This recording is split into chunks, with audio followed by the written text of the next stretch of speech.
What's up, y'all? It's your girl Sakina, and I'm back with another review. This is my review for Ready to Love. This is season 6, episode 5. So let's go ahead and get into it because we already know what it is. All right, we pick up where we left off last week with AP and Precious down at the bottom. We already assumed that AP was going to be the one that went home, and she did. She got sent home because they just simply think that she wasn't ready for this situation. I'm not going to say that she's not ready for love. It's just the guys that were presented to her she just wasn't interested in or connecting with romantically. And that's fine because it does happen. So she got sent home. Precious got saved. But her issue with the guys is a lot of the guys think that she's still addicted to the nightlife. But the only thing that I could focus on was that melted foundation. Sis, what's going on? What was that?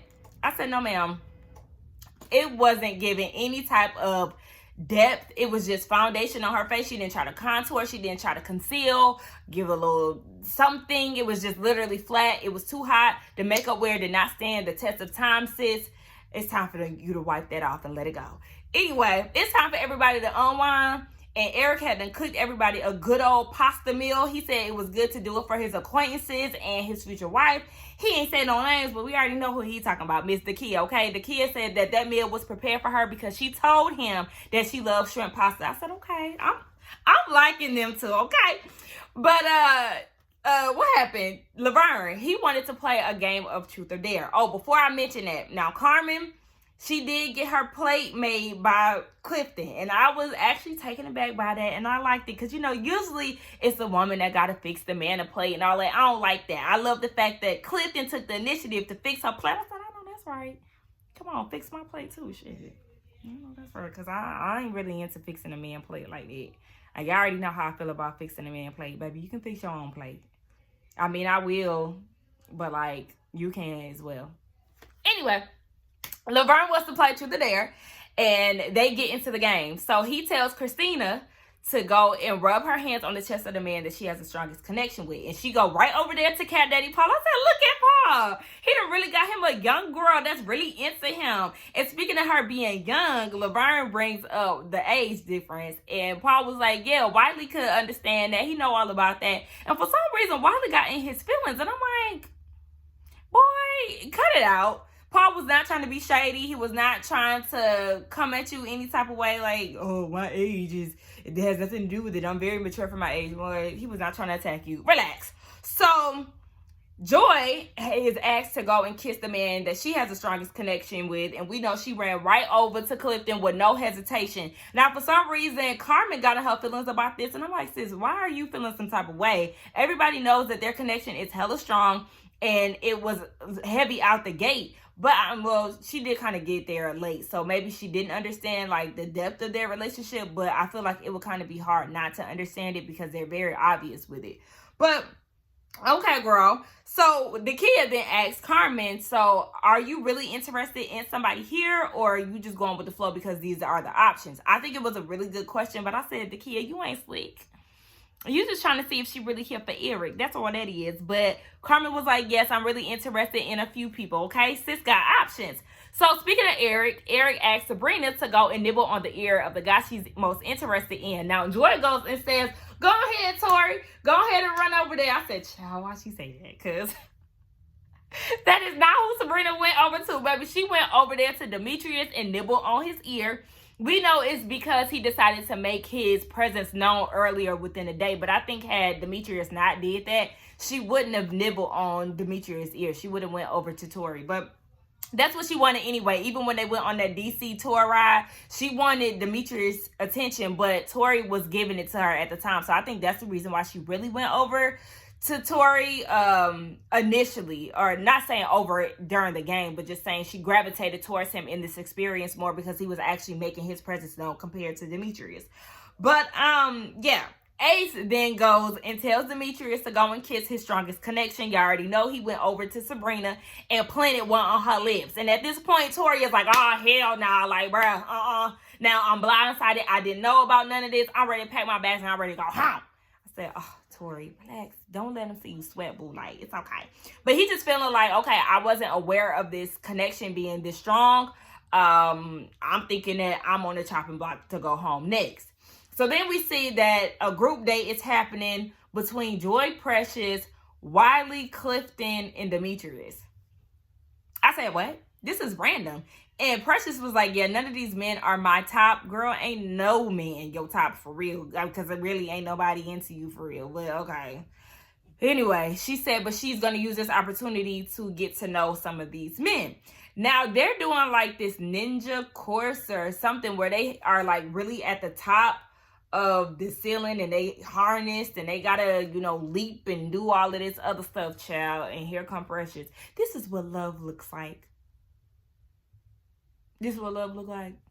Okay, so she started trying to give metaphors and all of this, and then she said that she wants to prove to Demetrius that she's not really into the nightlife or trying to make love in the club, despite what Usher say. She said that she is ready to love and she's a professional woman and she just wants to prove it to him.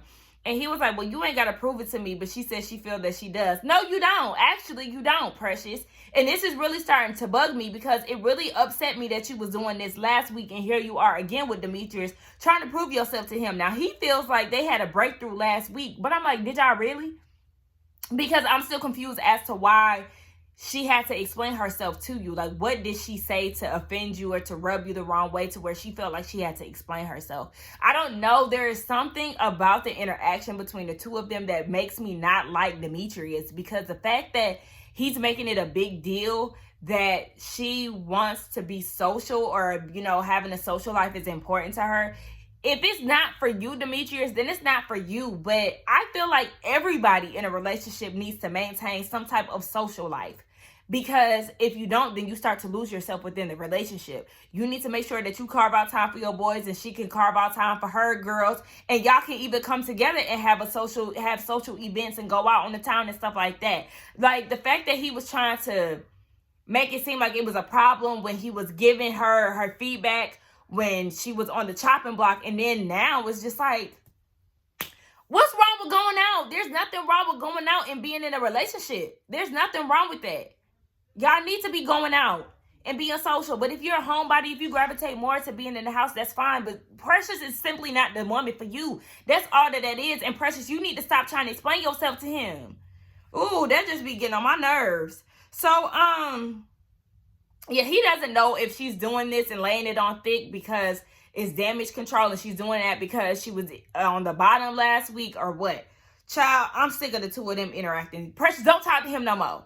So Wiley and Joy are talking, and Joy feels like he's not really putting in that effort to make his presence known. She said that excuse me, y'all. Oh my gosh. She said that she feels like he always acts like he has something to say to her, but he really doesn't act on it. And it's kind of ruining, any potential connection that they may have. But I'm like, Joy, you ain't feeling him, and you already know that, big flirt. We know that you ain't even stunting Wiley in the slightest. So what connection are you talking to while you trying to speed him up? I mean, he do need to get with the program, but baby, it's too little too late. So Tori and Sabrina, she invites him out to have a conversation. She wants to know where his head is since the whole Demetrius situation. And he said that he just didn't know that the connection was that strong. And she said that I'm not trying to X you out because of the interaction that me and Demetrius are having. Like, she's still interested in him. But Tori is like, you just need to communicate that to me. Now, Sabrina's like, okay, well, just know that I am interested in both of y'all and be patient because I am exploring other options. And he was like, it was kind of like he was trying to make her choose. But at the same time, he wanted her to explore other options. And I'm like, look, you can't try to make her be into just one guy because that's not what y'all here for. Y'all really are here to make other connections, and you need to be doing the same thing, Tori. So you should be patient, give her patience, give her space to get to know other men, but still rock with her. And, you go and mingle with other women as well. So he said that, he's going to do the same. Now, Paul and Carmen, they decide to go out. She was eyeing him or whatever because she heard a lot about Cat Daddy and she wanted to see what it was about. Now, Paul said that he didn't want to objectify her, but then he goes and says, I would love to feed you my pickle. I would love to give you my pickle. That's what he said. I said, okay, well, you must have forgot what you said in the confessional, because why out of all the things on your plate did you offer her your pickle? Huh? Do you like pickles or not? And why did you offer it to her? So then she wants to be fed, and you know, she all slow with it, sticking her tongue out, wrapping her lips around. I said, oh my gosh, here y'all go with that sexual shit.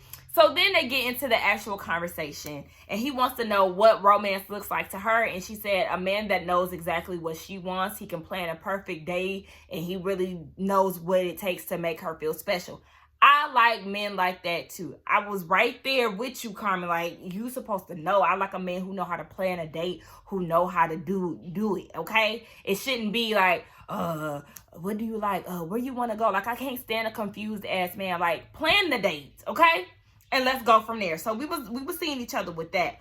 Carmen then wants to know what the deal breakers are, and he said he doesn't like someone who has no drive and content with being content, and she can relate to that because her ex-husband was the same. She was trying to grow, and he wasn't trying to go with her, so she had to leave him in the dust, baby.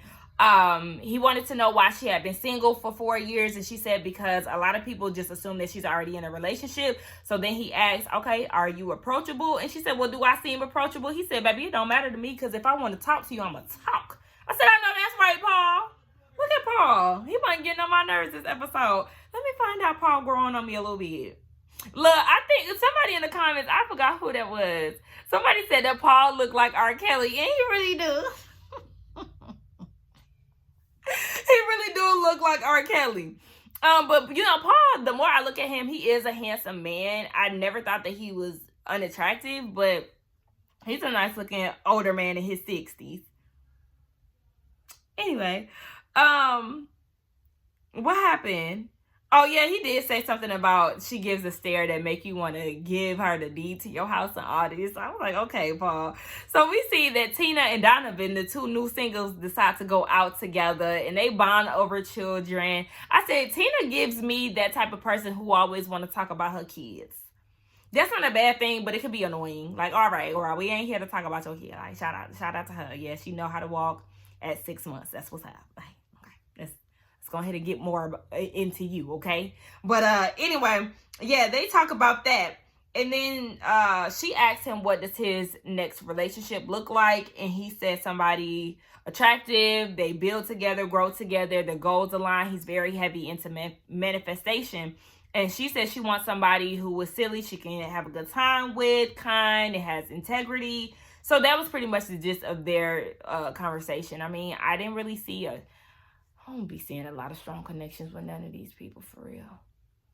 But anyway, next group date is with Tina, Ace, Dakia, Tori, Paul, and Laverne. They go down to a lounge, and Tina and Paul, they go and get drinks, and she's asking, what did you think when you first seen me? I wore this dress for you. And he was like, I just said, damn, she's fine. I'm like, girl, why is you asking him when you see me? What was your first thought? Like, I don't know. This is just a weird question. I wouldn't ask that. I'd rather you just tell me than me ask. But Ace and Laverne, they start talking, and I mean, I just don't see it for them. I know Laverne hypes up Ace, but I feel like Ace is just another person that's coasting. Her and Precious, they really coast their way through this process. And y'all gonna have to go, baby. Laverne was like, he said you just do it for me, but like I said, I don't see it for them. Tori said that the truth or dare game, he's talking to Dakia, he said the truth or dare game needed to be played so you can see where you stand with certain people, and you kind of determine where your connections are. And he said that he wants to explore other women. Like I said, shout out to you. Now we see Ace on the dance floor. They all getting up and they dancing. Baby, Ace is trying to give her best twerk. I said, girl, for a lady that might be in her late 30s or early 40s, you did the best that you can do, boo. That's all I'm going to say. So then Tina started talking with Laverne. And they start talking about frying chicken. And he was trying to downplay her frying skills. And I ain't like that. He was like, oh, no, but you ain't never had mine. Like, mine is actually, what he say, my chicken is known. I'm sorry, do you have a KFC franchise? A Popeyes franchise? Do you have a mom and pop shop down in Gary, Indiana? What are you talking about? Your chicken is known. Known where? In your neighborhood? Okay, that don't have nothing to do about where she from. Like, I don't know. It was just getting on my nerves, Laverne. What you talking about? Then he talk about how he a bodybuilder. He from Gary, Indiana. He trying to quiz her. Do you hear Gary, Indiana? You should already know who from there. The king of R&B. The king of R&B. If that's the case, one would assume Chicago, because people associate the king of R&B with R. Kelly. Like, what is you talking about? You loud and wrong. Michael Jackson is the king of pop. Get it right. The king of pop. Like, she was like, baby, I'm trying to have this conversation, and I'm just not seeing it for him, baby. Just loud and wrong. And then he gonna tell her, because she didn't know about it, that she ain't never had a real one. Anyway, we get down to the ladies' lounge. Who they into? Now, they start filling Tommy in about what was going on with Truth or Dare and down at the pool party and all of that. So then they start talking about who they into. Tina likes Paul and Donovan. Carmen likes Eric and Paul. Nakia like the same group of men. I don't even know why she mentioned Paul. Just because y'all was grinding on the dance floor, that don't mean that y'all are fit. But okay, girl, them are the two men that she mentioned. Ace mentions Laverne, even though he's an unpopular opinion, and Tori. Precious said Paul and Donovan. I said, girl, not you bringing up Donovan again. Girl, he is not into you. He said that you a stallion that he is not trying to tame. He do not like you, girl. So then Sabrina says that she's into Demetrius. I ain't even hear her say Tori name. Like, damn, girl, you switching up that quick? Okay. Anyway, they're not interested in. Ace ain't feeling Clifton. And then Carmen says that she really ain't feeling him either after that kiss with Joy. Like, damn, I mean, he ain't allowed to have other options. Shit, you eating Paul's pickles and shit, but he kissed Joy and you mad? Okay, girl. Tina ain't feeling Wiley. Precious ain't feeling him. The Key ain't feeling him. Joy ain't feeling him. I ain't feeling him. Precious ain't feeling Laverne, and neither is Tina. And they just noticed his lack of presence at the pool party. So, yeah, this is sending out major signals for a lot of the women. So then we get down to who is in the bottom. And it's Laverne and Wiley. Now, Laverne and Precious, they have a conversation. And they said that the women think that the Truth or Dare game was messy. But I was actually in agreement with Laverne. Like, everybody agreed to play. Everybody decided to ask their own questions. Why is he labeled the messy one when everybody agreed to play? If they didn't want to play, they could easily shut it down. But y'all didn't. Y'all played. So it is what it is. I ain't going to say we're going to put all of that on Laverne. He just gave us something to watch and made it a little bit more entertaining. So if you ask me, thank you, Laverne. He said that, Precious said that he does step up when he wants to, but then he peels back when he wants to. And she said that he can be very sweet and narcissistic. And he was like, well, baby, I don't trust y'all, okay? I don't trust a lot of y'all women, so y'all not going to see that. Y'all going to have to peel back these layers, because trust is earned. And I'm like, okay, but baby, you going to have to put in some type of effort. But is it me, or did, Precious kind of come off a little round? Like, girl, calm down a little bit, because you get... Tommy always say be respectful. You coming in a little hot. Like, what Paul say, you need to tone that down a little bit, or whatever he said. You need to go ahead and do that. So Laverne is safe, and he says that this is him. What you see is what you get. And he said that the woman that is there for him will come to him, and he's sure he gonna see this thing down to the end.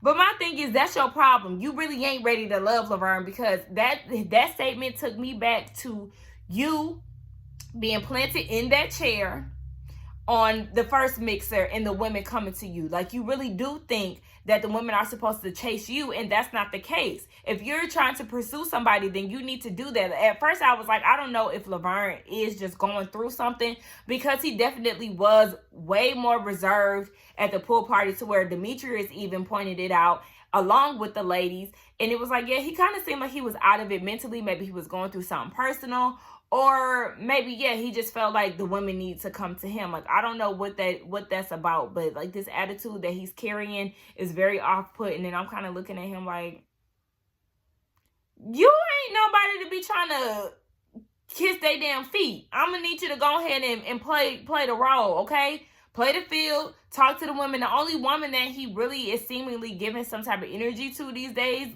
it seems like he's trying to give Joy a little energy, but everybody else, like, he just want them to come to him. Anyway, Nakia and Wiley, Wiley said he was putting his interest in who really was interested in him. I said, well, I guess you ain't putting no energy nowhere, because who was into you? Give us a name. Who you talking to off camera? Nobody. And that's why you got sent home, baby. Bye, Wiley. I got my predictions wrong. I thought it was going to be Tori and Laverne. I got it wrong with Tori, and it was actually Wiley. But sometimes I forget about Wiley, so that's the reason why. But my predictions for next week: a man got sent home, so it's the women's week. Baby, Ace or Precious. That's who I'm thinking. It's gonna be Ace or Precious, because I mean, I know it looked like Precious got a kiss out of Tori, but baby, you just wasting time. So it's gonna be between them. Y'all let me know what y'all think. This was a really short review. Let's get down in the comments to talk. Don't forget to like, comment, and subscribe to my channel, and I will see y'all in the next one. Bye.